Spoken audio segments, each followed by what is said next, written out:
Assalamualaikum warahmatullahi wabarakatuh. Masih bersama Bunda Nia, SD Al-Azhar Sifa Budi Solo.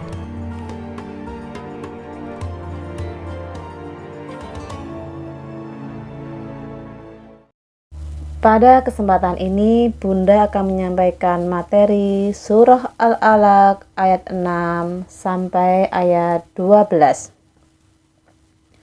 Anak-anakku sekalian, waktu duduk di kelas 1, anak-anak sudah belajar Surah Al-Alaq ayat 1 sampai dengan ayat 5. Pada ayat-ayat tersebut terdapat pelajaran bahwa Nabi diperintahkan untuk membaca. Juga terdapat penjelasan tentang kekuasaan Allah, tentang penciptaan manusia dan sifat-sifatnya. Manusia yang sempurna dan mulia diciptakan Allah dari segumpal darah. Selanjutnya, di kelas 3 ini anak-anak akan mempelajari pemahaman ayat berikutnya, yaitu ayat ke-6 sampai dengan ayat ke-12. Baik, untuk mengawalinya, marilah kita membaca surat Al-Alaq ayat 6 sampai dengan ayat 12. A'udzu billahi minasyaitonir rajim. Bismillahirrahmanirrahim. Kalla innal insana layatgha ar-ra'ahu istaghna. Inna ila rabbika ruj'a. Ara'aital ladzi yanha 'abdan idza shalla. Ara'aita in kana 'alal huda aw amara bittaqwa. Shadaqallahul azim. Surah Al-Alaq terdiri dari 19 ayat. Dalam susunan Al-Quran, Surah Al-Alaq berada pada urutan surah yang ke-96 dari 114 surah. Surah Al-Alaq termasuk golongan surah Makkiyah, yaitu surah yang diturunkan sebelum Nabi Muhammad hijrah ke Madinah, tepatnya di Gua Hira.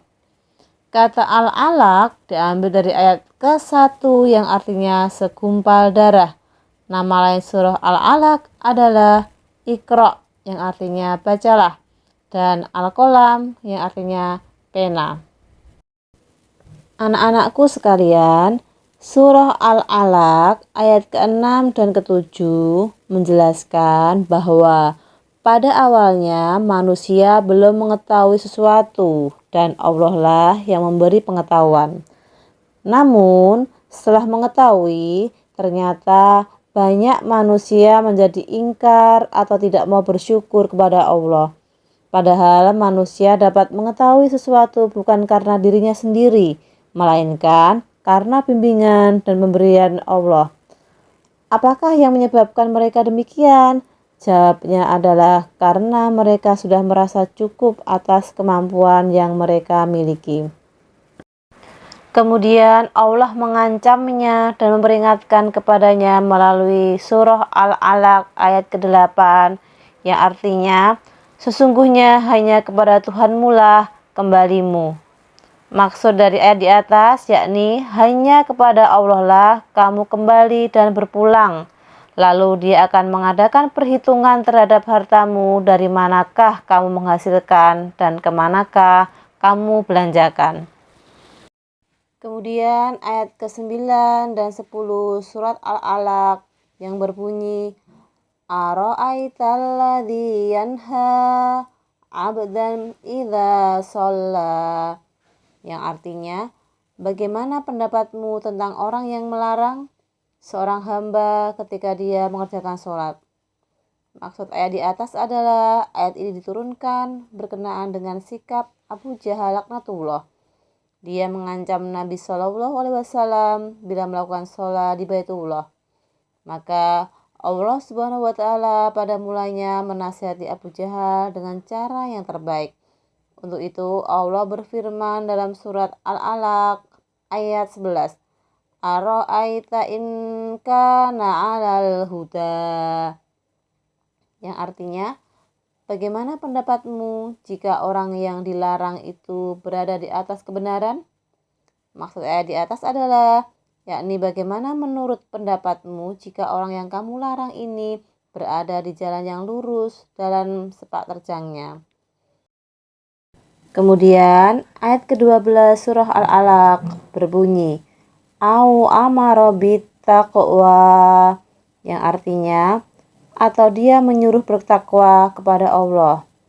Nabi Muhammad SAW melalui ucapannya berdakwah kepada umatnya, sedangkan engkau menghardiknya dan mengancamnya bila ia mengerjakan sholatnya. Anak-anakku sekalian, pada ayat 11 sampai dengan 12, Allah Subhanahu wa Ta'ala memberikan pelajaran yang cukup berharga, yaitu yang pertama, Allah memberi teguran kepada Abu Jahal dengan cara yang lembut. Yang kedua, Allah memberikan gambaran tentang cara memperbaiki diri sendiri dan orang lain, yaitu cara memperbaiki diri sendiri adalah dengan sholat, sedangkan cara memperbaiki orang lain adalah dengan mengajaknya untuk bertakwa. Kemudian, yang ketiga, Allah menunjukkan dua hal yang paling dibenci oleh Abu Jahal, yaitu sholat dan dakwah. Anak-anakku sekalian, demikian materi yang Bunda sampaikan, semoga bermanfaat. Tetap semangat belajar dan beribadah di rumah. Wassalamualaikum warahmatullahi wabarakatuh.